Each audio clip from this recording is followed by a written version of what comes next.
माल्यार्पण करेंगे राणा प्रताप।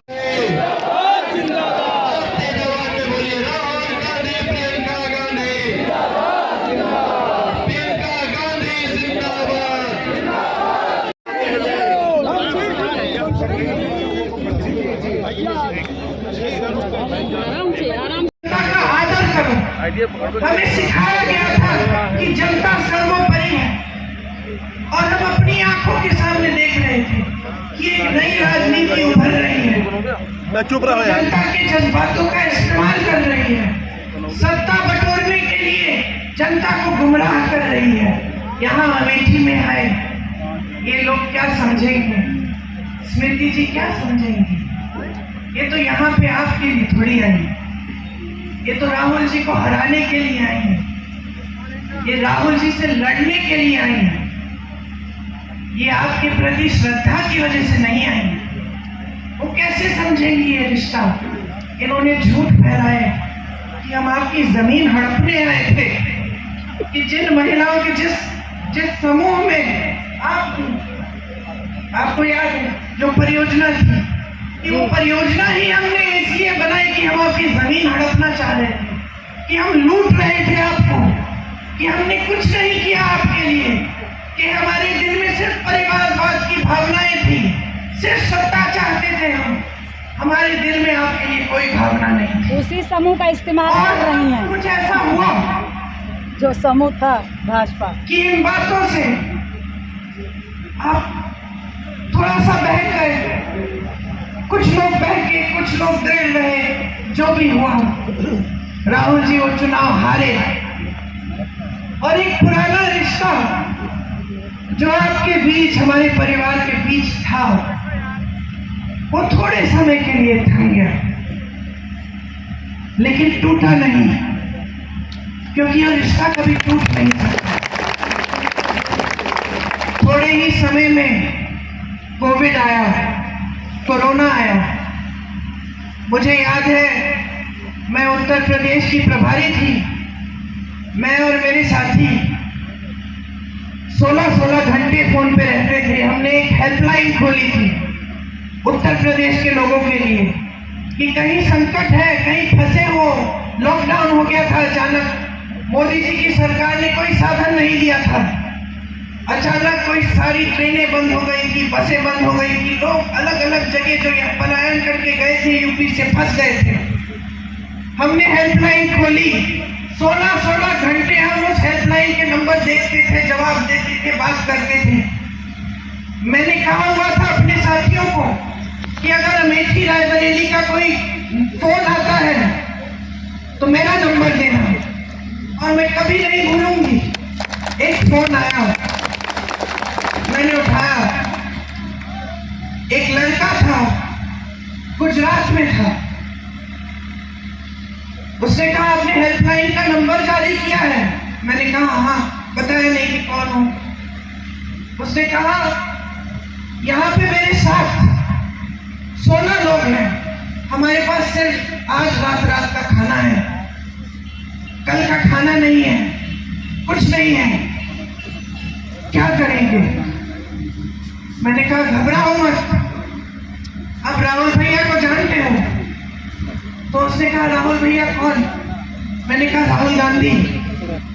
हाँ जानता हूँ। मैंने कहा मैं उसकी बहन हूँ, फिक्र मत करो, मैं किसी को तुम्हारे पास भेजूंगी।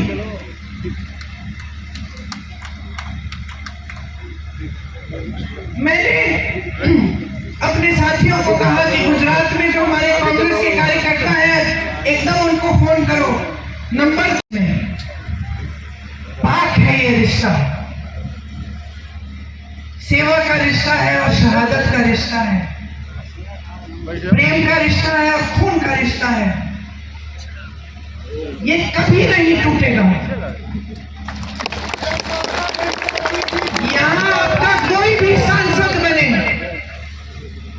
यहाँ कोई भी किसी भी तरह की राजनीति करे, हमारे बारे में आपको 2000 झूठ बोल के चले जाए, आप उन झूठों का विश्वास भी कर लो, ये रिश्ता फिर भी नहीं टूटेगा।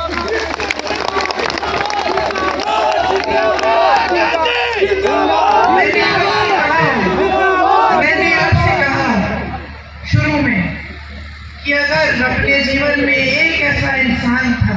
जिसे मैंने पूजा वो मेरे पिताजी थे। ये मेरे पिताजी की कर्म भूमि है। मैं इस भूमि को भी पूजती हूँ। मैं इस भूमि को भी पूजती हूँ। ये भूमि मेरे लिए पवित्र भूमि है। ये भूमि राहुल के लिए पवित्र भूमि है।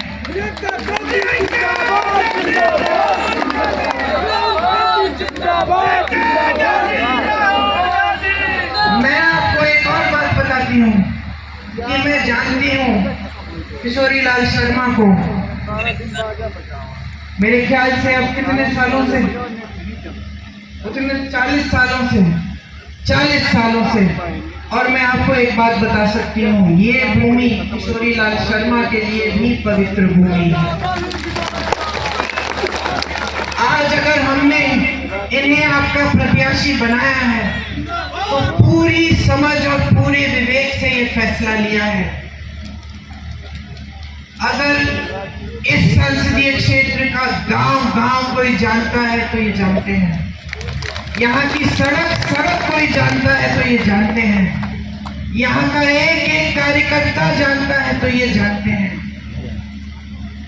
आज अगर मैं किशोरी जी से पूछूं कि उनका नाम क्या है, वो मुझे बता देंगे। वो ये भी बता देंगे कि यहाँ इनके गांव में हमने हैंडपंप लगवाया था और इनकी बेटी को हमने पढ़ाया है। और बीच में हमसे नाराज भी हो गए थे क्योंकि इस गांव में जो दूसरे कार्यकर्ता हैं जिनसे इनकी लड़ाई है उनको हमने थोड़ा आगे बढ़ा दिया। कर रही है किस तरह आज कर्नाटका में, तेलंगाना में महिलाओं के खातों में पैसे आ रहे हैं हर महीने। किस तरह हमने किसानों को मजबूत किया अपने प्रदेशों में। किस तरह हम ऐसी नीतियां लाए जिससे देश की संपत्ति वापस इस देश की जनता के हाथों में जाए।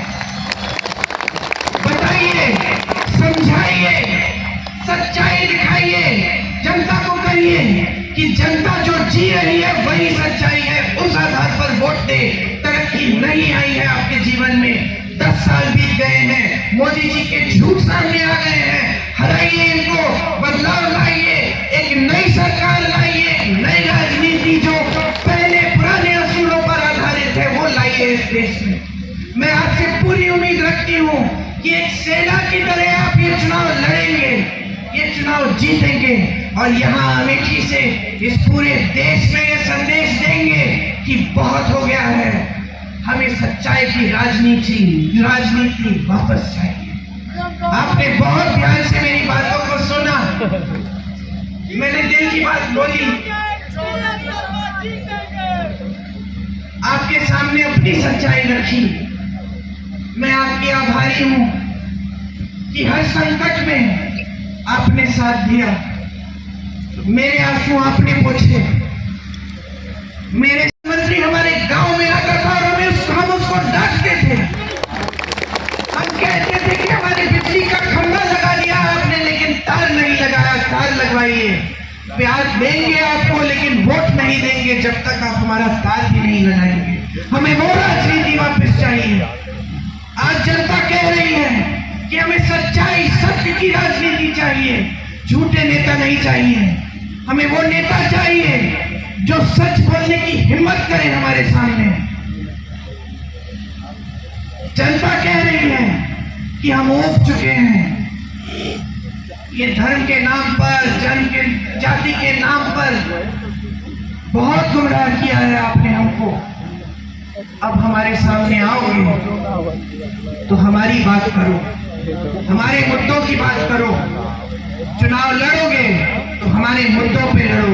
हमें बताओ हमारे लिए कौन सी स्कीम लाए हो, हमारे बच्चों के रोजगार कैसे दिलवाओगे, हमारा गांव विकसित कैसे करोगे। 10 साल पहले इन्होंने कहा था सबका साथ सबका विकास, आज कह रहे हैं विकसित भारत। 10 सालों में किसका विकास किया? अपने बड़े बड़े खरबपति मित्रों का। जनता देख रही है, समझ रही है आज कि सारी संपत्ति इस देश की जो जनता की संपत्ति है वो इन्होंने अपने बड़े बड़े खरबपति मित्रों को दे दी है। देश का कोयला, देश की बिजली, देश के सारे खदान, देश के हवाई अड्डे, देश के बंदरगाह सारे दे दिए अपने बड़े बड़े खरबपति मित्रों को। उनके कर्ज माफ हो रहे हैं लाखों करोड़ के। देश का किसान, उत्तर प्रदेश का किसान 1 लाख रुपए के लिए कर्ज लेता है, अपनी बेटी की शादी करने के लिए कर्ज नहीं दे पाता है और आत्महत्या करता है। उत्तर प्रदेश का किसान कतार में खड़ा होता है खाद वितरण के लिए, 2-2, 3-3 दिन खड़ा रहता है ये सोच के कि खाद मिलेगा, कमाई हो जाएगी, उसी कतार में खड़े खड़े मर कर गिर जाता है, मैं उसके घर गई हूं।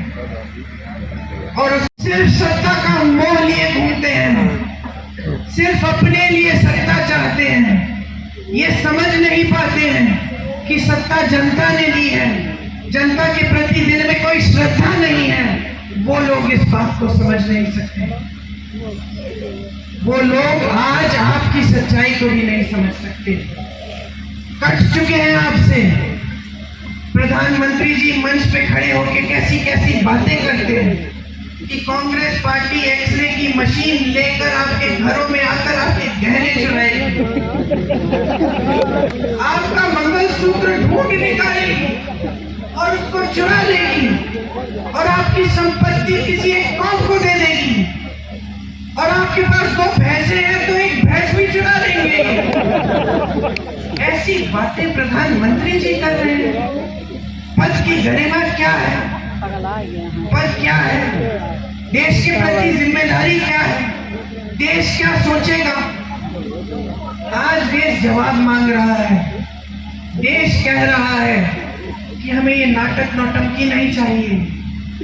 हमने बहुत चुनाव लड़ने दिए हैं आपको धर्म के आधार पर, बहुत हिंदू मुस्लिम कर लिया है आपने।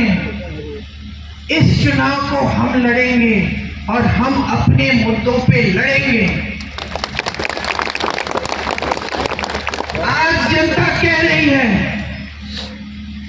मेरी समस्याओं को सुनो, पहचानो। महंगाई से जूझ रहा हूं, तड़प रहा हूं, अपने बच्चे को पढ़ा नहीं पा रहा हूं, कोई बीमार पड़ता है परिवार में उसका इलाज नहीं कर पा रहा हूं, मेरी खेती के सामान नहीं मिल रहे हैं, खेती से कमाई नहीं हो रही है, मेरा बच्चा पढ़ा लिखा है, मैंने शिक्षित किया उसको मेहनत करके, लेकिन बेरोजगार है। आज जनता कह रही है मेरी आवाज सुनो। आज जनता कह रही है कि बहुत हो गया है, हमें वो पुरानी राजनीति वापस चाहिए। हमें